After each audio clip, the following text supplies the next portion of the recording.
mungkin ceritain Bu, ada rangkaian apa? Saya hari ini menghadiri 3 acara. Hari ini penjaringan sama satu perusahaan acara buka puasa bersama. Terus jam 17 saya di GBK ada buka puasa Kadin dan Persatuan Pemanah Indonesia. Kemudian tadi terakhir saya diundang untuk menghadiri Nuzulul Quran di kantor DPP PAN bersama Pak Menteri Perdagangan, Pak Zulkifli. Terus lanjut ke sini. Ini di samping ada Bang Herdian, Bang Roni, dan Bang Maul. Ini jadi kebetulan karena saya di Jakarta, saya kemarin janji sama beberapa teman media untuk mengklarifikasi yang hari ini rame soal dugaan saya menerima dana dari seseorang.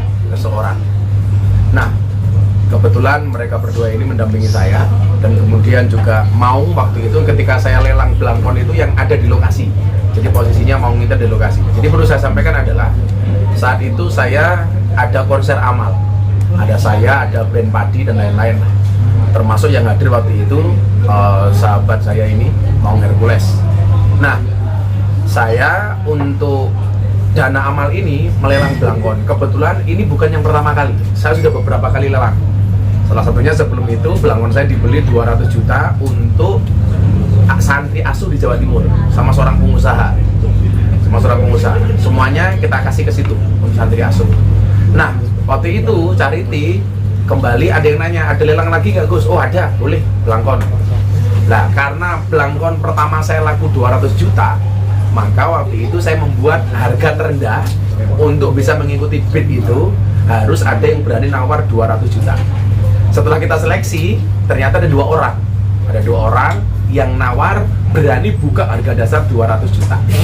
Maka kemudian proses lelang itu terbuka dan live. Kemudian akhirnya yang paling tinggi waktu itu yang bersangkutan ini membeli belangkon saya senilai 900 juta dan uangnya langsung semuanya untuk charity. Jadi tidak ada serupiah pun yang kemudian kita pakai. Justru kalau ngomong pemakaian itu dari 900 juta yang kita dapatkan, saya keluarnya hampir 1,5 M waktu itu. Artinya saya tombok untuk charity itu. Sehingga kalau kemudian disangkakan saya menerima itu bagian dari TPPU, kok menurut saya berlebihan.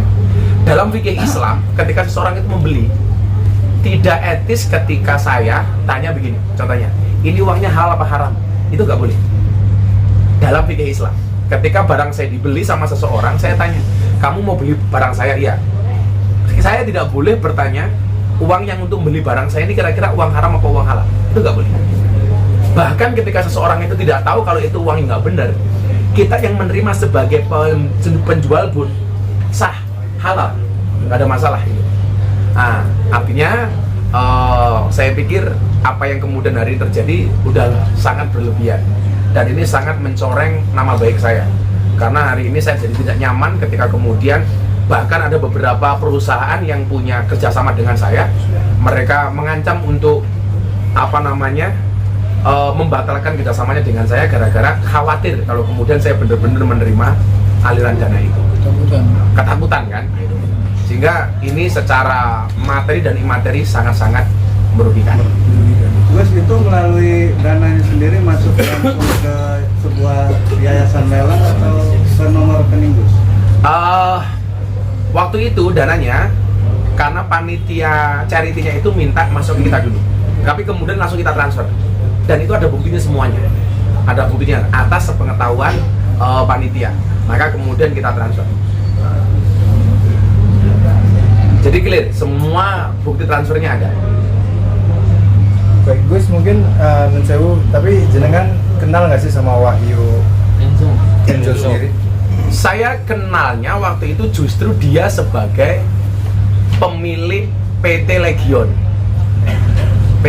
Awalnya itu PT Legion.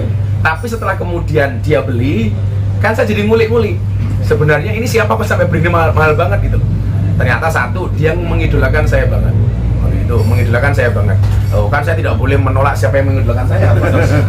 Saya aja idolan. Nah, mau saja yang punya 1 juta pasukan di Jakarta jadi pengawal saya gitu. Tinggal perintah dikerahkan siap. Tadi beliau ini mau berangkat ke Brebes habis maghrib tadi, terus saya bilang saya mau cuma sama teman-teman wartawan, dia batalkan ke Brebesnya untuk ngawal Abah, dia bilang. Jadi saya baru tahu kemudian kalau beliaunya ini pemilik ATG itu setelah lelang terjadi. Setahu saya beliau owner dari Legion. Awalnya gitu. Nah, Gus ini kan merugikan nama baik ya Gus ya, maksudnya secara imateri dan materi. Ada langkah berikutnya nggak sih dari Gus Miftah? Nanti soal langkah berikutnya saya nanya kepada teman-teman lawyer yang mendampingi saya ini, karena secara hukum mereka pasti tahu lebih tahu dibandingkan saya. Langkah kedepannya seperti apa, saya pasrahkan kepada mereka. Tapi yang jelas mungkin sekali lagi saya tegaskan, dulu pas lelang amal untuk Charity itu mau nggak ada mau ya? Saya ada. Ada, ini di Balai Sarbini. Ada beberapa juga Barang lain yang hilang. Ada beberapa tokoh-tokoh juga. Tokoh-tokoh juga datang. Ada orang tua kita juga ada hadir, ada Pak Kiai. Pakai saya juga hadir. hadir. Waktu itu juga ada orang yang secara live minta disahadatkan bahkan. Ketika saya lagi di depan, mereka buat tulisan, Gus minta tolong saya disahadatkan. Anak Bali waktu itu. Ya. Jadi prosesnya panjang. Gus berencana untuk lapor balik nggak sih Gus? Itu nanti urusan lawyer. Karena narasumber yang kemarin menyebutkan nama Gus Miftah juga menyebutkan nama secara lengkap gitu Gus. Nah, secara inisial gitu. Yang saya sesalkan adalah bahkan tersangka sekalipun sudah ditetapkan sebagai tersangka itu masih nyebut nama inisial. Nah ini belum apa-apa sudah langsung menyebut nama terang gitu. Kalau seandainya mungkin dia mengatakan GM, itu kan masih multi tafsir. Gus Miftah apa Germo kan kita nggak tahu. Ini langsung menyebut nama saya. Itu sangat-sangat merugikan. Nah nanti langkahnya seperti apa, saya pasrah sama teman-teman lawyer. Tapi kalau dari korban minta dikembaliin uangnya, Gus Miftah siap kembali nggak? Ya. Loh, kalau itu kita jelas prihatin. Tapi kalau kemudian disuruh mengembalikan seumpamanya, ini dasarnya apa gitu? Karena uang itu juga sudah dipakai untuk amal. Amal, untuk ibadah. Untuk amal. Bahwa saya bersimpati dengan korban itu pasti. Coba kalau kemudian saya nyangkanya itu uang Legion, kan saya juga nggak tahu gitu. Kira-kira gitu Mbak. Terus tapi nanti kalau disuruh jadi saksi atau gimana, siapa tuh kita? Kita hormati prosesnya dulu lah Mas. Saya juga belum tahu kedepannya seperti apa kan. Ini kan ramainya sebenarnya di media, mau di penyidik sebenarnya saya juga nggak tahu. Gitu. Ya mungkin kalau kemudian ini jadi pansos bagi yang bersangkutan ya cukup saya katakan Anda salah milih lawan. Terakhir kontak sama Wahyu Kenco kapan Gus masih? Terakhir justru dia minta doa melalui telepon, Bah tolong saya didoakan. Karena kebetulan circle orang-orang yang kenal saya itu rata-rata manggil saya Abah, termasuk Meng Warkos itu manggil saya Abah. Ya kita doakan kan, namanya orang minta doa. Kan kiai biasanya cuma berdoa saja. Ya kita doakan. Kemudian tahu-tahu saya dengar berita beliau ditangkap itu aja. Berapa bulan Gus jedanya dari kita doa sampai akhirnya kita tahu tuh ditangkap? Jauh ya. Dia sebelum tahun ini kok. Sebelum tahun ini. Dia minta doa itu. Gus atas tuduhan ini banyak kerjasama yang hilang nggak sih Gus?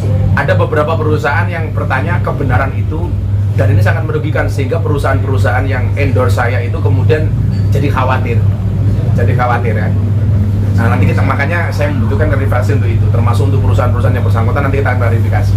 Termasuk juga jemaat-jemaat yang maksudnya orang-orang yang mungkin ikut pengajian Gus itu juga. Iya, termasuk teman-teman artis juga nanya, Jadi jamaah dan jemaat juga ada.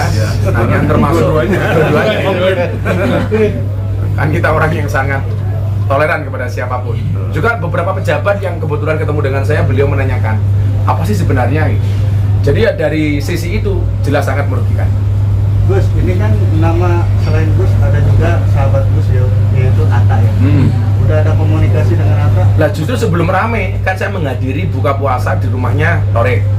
Ada Atta yang disebut waktu itu, juga ada Haji Faisal dan lain sebagainya. Tapi kita waktu itu tidak mensangkakan bahwa seramai ini itu. Seramai ini. Bahkan kalau kita lihat tagar di TikTok paling banyak malah tagar saya, bukan yang Raffi atau Atta itu. Saya ada apa itu loh, kok yang diajar habis saya itu. Malah Gus Miftah, Gus Fulus, wah kan aduh. Kan jadi nggak asik bahasanya itu. Oke. Nah kalau soal proses hukum mereka berdua ini yang jawab. Oke, Bang Doni atau Bang Yardian? Ya. Terima kasih teman-teman. Ya, kesempatan baik ini di bulan Ramadan kita bertemu, tentunya dalam hal ini kami dari tim penasihat hukum, saya bersama Bung Yardian, saya Roni Talapesi, tentunya kita akan mengklarifikasi di waktu yang baik ini salah persepsi di publik atas apa yang dilaporkan kemarin oleh rekan-rekan pengacara. Nah, di sini perlu kita sampaikan yang tadi Gus sudah sampaikan bahwa itu adalah kegiatan charity. Jadi kegiatan charity dalam hal ini itu merupakan hal yang lumrah. Kemudian ketika kegiatan tersebut berjalan lancar, kemudian belangkon yang menjadi objek untuk dilelang, kemudian dibayarkan. Dalam proses itu kami melihat bahwa Gus Abah melihat prosesnya ini kan tidak ada masalah secara kita tidak mengetahui apakah ini uangnya dari tindakan melawan hukum atau tidak. Tentunya di sini dan di sini kita pengen klarifikasi bahwa di sini Abah tidak mempunyai niat mens rea. Nanti ini kita akan sampaikan juga kepada penyidik. Tentunya kita turut empati bahwa di sini kita melihat banyak korban yang ikut menjadi korban dari perbuatan yang dilakukan oleh saudara Wahyu. Tapi dalam hal ini kita perlu mendudukan nama baik dari Abah untuk supaya publik melihat bahwa proses yang berjalan ini Abah tidak mengetahui uang tersebut uang hasil kejahatan atau tidak. Ini yang perlu kita luruskan. Itu yang pertama. Yang kedua terkait dengan niat Abah menikmati uang hasil kejahatan itu juga pun tidak jauh sekali.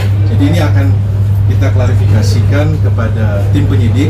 Kalau dipanggil Abah sebagai warga negara yang baik, tentunya kita mendukung segala proses hukum yang berjalan.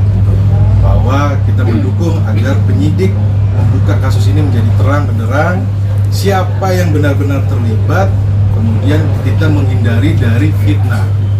Ini juga perlu kita luruskan supaya publik juga mengetahui. Tapi sekali lagi tadi Abah sudah sampaikan dan kami tim penasihat hukum perlu kita sampaikan juga, kita turut prihatin terhadap para korban yang menjadi korban dari saudara Wahyu Kenzo. Segala sesuatunya prosesnya nanti kita akan sampaikan kepada rekan-rekan media. Kita tunggu dari kepolisian seperti apa. Tetapi di sini perlu kita luruskan supaya tidak menjadi isu yang simpang siur di luar sana yang membuat nama Abah ini menjadi tidak baik. Tentunya ini perlu kita luruskan karena semua kan proses hukum ini kan harus berjalan, kemudian nanti di penyidikan lah ini nanti akan diuji bersama gitu loh, bahwa benar TPPU ini merupakan Abah punya niat atau tidak. Tetapi perlu kita sampaikan bahwa proses lelang itu berjalan seperti itu. Jadi istilahnya begini teman-teman, ketika perbuatan pidana seseorang itu harus dipertanggungjawabkan oleh dirinya. Dia tidak bukan orang lain. Jadi dia tidak bisa mengkaitkan. Tapi ya semua proses ini kita hargai, nanti kita akan sampaikan kepada rekan-rekan pada nanti waktunya. Gitu. Berarti nanti termasuk penjual rokok, kacang nanti kalau dia beli sayur di pasar, sayur di pasar semuanya kena. Gitu. Nah ini yang perlu kita luruskan supaya jangan menjadi simpang siur di publik. Bang, ini masuk pasal pencemaran nama baik yang karena ada juga. Gini, yang jelas memang yang disampaikan oleh rekan sebelah MZA menurut saya sudah offside. Karena kenapa? Dia dengan terang benderang, dengan sangat yakin sekali menyatakan bahwa klien saya melakukan sesuatu, menikmati sesuatu. Nah ini yang harus diklarifikasi balik oleh beliaunya. Dia tahu dari mana? Apakah ini cuma fitnah? Ada maksud apa?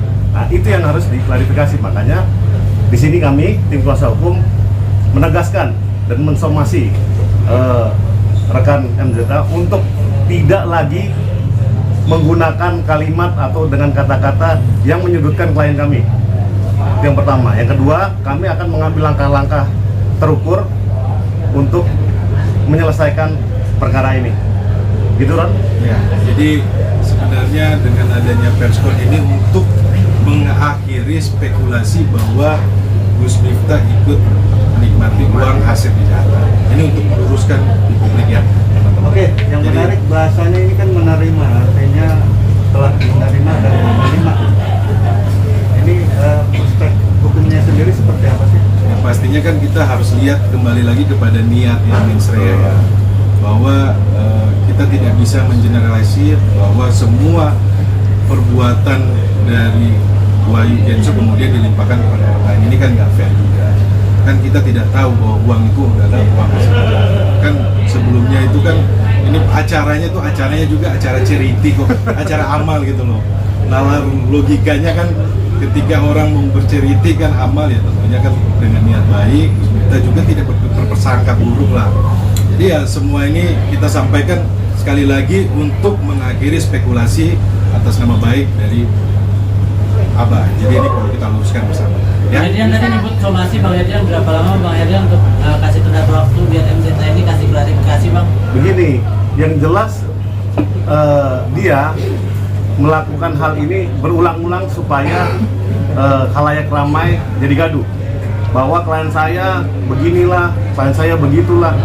Menurut saya itu sudah tidak patut. Tolong cara-cara begitu tidak baik dilakukan oleh seorang pengacara yang officium nobile untuk menggapai maksudnya. Dia harus mengorbankan klien saya, itu nggak pas. Dia harus klarifikasi dan minta maaf. Itu dikasih waktu berapa lama Bang? Sesegera mungkin. Kalau misalkan tidak dilakukan dalam waktu seminggu gitu Bang, apakah ada? Kami akan ngambil langkah-langkah yang terukur tadi. Langkahnya Pasti. apaan, Bang? Langkah terukurnya apa Bang? Ya, kami kan pengacara ya, pasti hukum. Nanti prosesnya kita sampaikan. Ya kalau nanti pakai jalanan ya mau kan nggak mungkin. Kalau pakai jalan karena terpaksa saya. Jangan. Makanya pasti Ini bulan Ramadan. ini kan kita ya sedikit humor juga. Kita tekan terus. Karena begini loh, saya tambahin sedikit ya. Saya bukan membela apa bukan. Pada saat waktu lelang belangko itu, saya juga ikut hadir di situ. Ada beberapa tokoh-tokoh nama besar juga ada. Termasuk ada orang tahu kita, saya nggak mau sebut nama. Termasuk Pak Kiai Said Akil. Itu terbuka di forum. Ada beberapa pejabat-pejabat juga ada juga. Dan live terbuka itu loh. Jadi kalau orang tuduh di situ bahwa apa terlibat, ya enggak itu nggak benar itu nggak benar. Saya bukan bela bukan. Sebenarnya saya itu mau ke Bretes. Karena apa telepon mau dampingi saya dulu untuk karena masalah lelang belangko ini apa dituduh bahwa begini kan. Oh siapa? Saya batalin Pak. Saya dampingi apa? Kalau pertanyaan mungkin begini, kok belangko bisa mahal? Jangan salah. Rambut saya itu pas umroh, pas haji kemarin mau dibeli sama orang $100.000. Karena seneng, karena cinta itu. Kalau ukurannya cinta itu kan nggak bisa diukur dengan uang, apalagi barang antik. Barang antik. Nah, kebetulan belangkon yang saya lelang waktu itu sudah saya pakai dari tahun 2006. Jadi ada nilai sejarahnya tinggi gitu.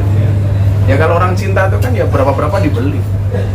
Kira-kira gitulah. Gus, kalau boleh tahu berapa belangkon yang laku, Gus? Saya banyak jual sebenarnya, tapi ada yang laku 50 juta dan semua rata-rata itu saya sumbangkan. Gak ada yang saya pakai. Kegiatan amal termasuk untuk santri asuh di Jawa Timur laku 200 juta. Terus dulu saya di Mekah itu dibeli sama orang $10.000. Ya ada saja dan uangnya terus langsung saya sumbangkan gitu. Salurkan itu.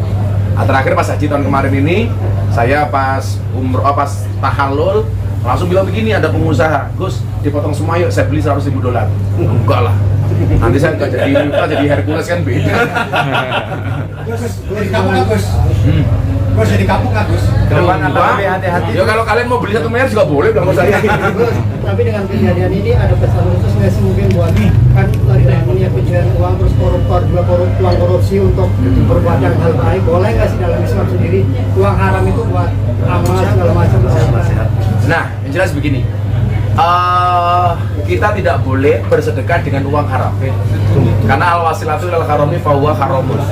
Jadi kalau kemudian ini jelas saya mempunyai uang haram umpamanya, saya sedekahkan, itu jelas tidak mesti. Tapi bagi si penerima kan nggak pernah tahu, Pak. Betul. Nggak pernah tahu. Masa orang ngasih saya, ini halal apa haram? Itu bisa nyinggung, toh, gitu. Nggak mungkin gitu. Jadi saya pikir kalau kita harus bersedekah tentunya dengan uang yang baik, Dan sekali lagi, saya ketika menjual barang tidak pernah bersuudzon, pasti berhusnudzon bahwa ini adalah baik, gitu aja. Jadi kalau kita sengaja menyediakan uang haram, jelas itu nggak boleh. Terus dari pemuda-pemuda itu sendiri sempat bikin posisi juga tuh di IG untuk mengembalikan nama baik itu mungkin teman-teman yang bersimpati saja, Yang jelas termasuk ada beberapa ormas, beberapa akun, Pak kita bela gimana?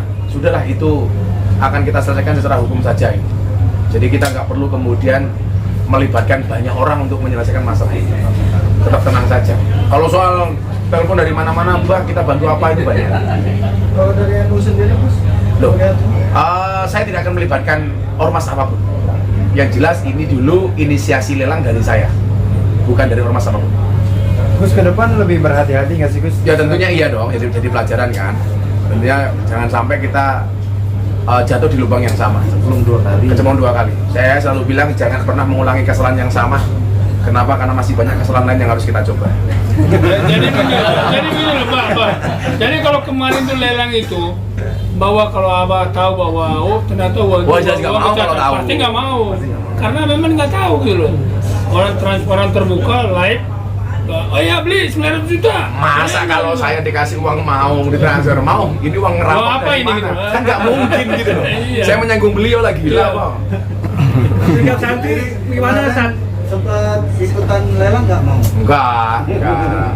Enggak, beliau waktu itu datang kapasitasnya ngawal saya. Kapasitasnya ngawal saya. Mendampingi apa? Gus, sikap santri sendiri gimana Gus? Kenapa? Santri Gus. Ya banyak bertanya, takut kan? Karena kan salah satu bahasa yang paling menakutkan itu TPPU itu gitu. Dan itu sudah bukan bahasa yang asing, artinya santri juga paham soal itu. Itu keji. Jangan diulangi lah. Kasihan kan anak-anak jadi kepikiran itu. Nggak mikir mereka. Padahal kan santri saya semuanya di pondok gratis, makan minum belajar di pondok gratis, sehingga mereka kepikiran. Apalagi kalau pemulangan santri seperti ini kan, itu merupakan tanggung jawab saya. Sehingga mereka hari ini pulang ke rumah masing-masing harusnya istirahat ya, jadi kepikiran. Karena kiainya kok ada bahasa seperti itu, kira-kira gitu. Gus pernah ditawarin ikut masuk ATG nggak Gus? Prestasi di sana? Gimana ya saya jawabnya ya? Nggak ada lah. Belum pernah ya? Saya kan yang rasional saja, kalau saya pengen dapat duit ya kerja. Itu aja, ya kerja. Karena tadi pada saat Gus bilang bahwa kalau nasi sedekah nggak boleh dari uang haram. Tapi tadi kalau misalnya yang menerima akhirnya tahu itu adalah uang sedekah yang haram, itu bisa hukum. Ya kan yang menjadi proses ketika dia nerimanya, bukan setelahnya. Kalau sudah untuk makan, saya dikasih uang untuk makan di warteg, baru tahu. Ya masa saya butuh memuntahkan Mbak? Logikanya kan begitu. Logikanya kan begitu. Termasuk beginilah yang saya sering tanya itu, boleh nggak kita itu menerima sedekah dari orang non muslim? Boleh. Buktinya Nabi Musa dikasih makan sama Fir'aun. Kalau itu haram, berarti dari dagingnya Musa, Musa dikeluarin lagi. Artinya ketika tahu nggak harus balikin. Enggak. Apalagi kita nggak punya, nggak ada. Yang dikembalikan apanya? Orang miskin kita kasih, ternyata ini uang. Begitu dikasih sumbangan, ternyata koruptor. Apa orang miskin harus mengembalikan ke koruptor? Enggak. Iya kan? Kan sekarang banyak koruptor yang kemudian ketangkep, sementara uangnya sudah dibagi-bagi. Pertanyaan saya, apakah yang menerima uang dari koruptor orang miskin harus mengembalikan kepada negara? Kan enggak. Jadi makanya konsepnya TPPU yang ditawarkan oleh rekan MZA itu adalah ketika uang yang dari Wahyu Kenzo itu sudah keluar, dia coba tarik semua untuk mengembalikan aset. Itu salah besar. Karena kenapa? Ketika dia dipakai untuk kehidupan hari-harinya, ketika dia dipakai untuk kegiatannya mendukung perusahaan itu, kalau dihitung semuanya dan harus dikembalikan, itu nggak masuk dalam hitungan akuntansi dan TPPU. Nah TPPU itu adalah dia dengan niat untuk menyamarkan atau mengubah bentuk dari Wahyu Kenzo-nya tadi tersangkanya. Nah, ketika yang menerimanya itu tidak mengetahui, apalagi tidak menikmati, itu yang harus diketahui unsur-unsurnya. Jadi tolong masyarakat jangan sampai terkecoh dengan isi dari fitnah yang dicoba ditimpakan ke klien saya. Itu nggak pantas. Oke, ya. Terus sekali lagi bahwa terkait dengan TPPU ini, Abah tidak menikmati keuntungan karena ini untuk amal, untuk charity. Kecuali mungkin begini Bang Ali, saya punya perusahaan Blangkon, nah si Wahyu nitip ke perusahaan saya Blangkon itu namanya penyamaran. Ya, cuma satu. Dan kami yakin polisi juga akan bekerja secara profesional. Nah, kita berharap publik melihat secara jernih mana yang benar-benar terlibat dan mana yang coba disangkut-sangkutkan. Ya. Jadi kita berharap bahwa yang benar-benar terlibat itu diproses secara hukum ya. Oke. Siap. Panggilan belum? Oh, alhamdulillah belum. Jauh tuh jauh. Nanti ada Yang sering tiap hari sih dipanggil suara azan. kita mau digeserkan Enggak, ini kan prosesnya kan baru sangat awal. Tentunya nanti kita lihat ya. Tentunya ini kan pertemuan malam ini dengan rekan-rekan media yang kita hormati bahwa ini untuk mengklarifikasi supaya ini isu ini tidak menjadi liar. Ya, Siap, terima kasih ya. Terima kasih. Oh, siap. Terima kasih, Gus. Terima kasih. Terima kasih, Bang. Sahur. Sahur.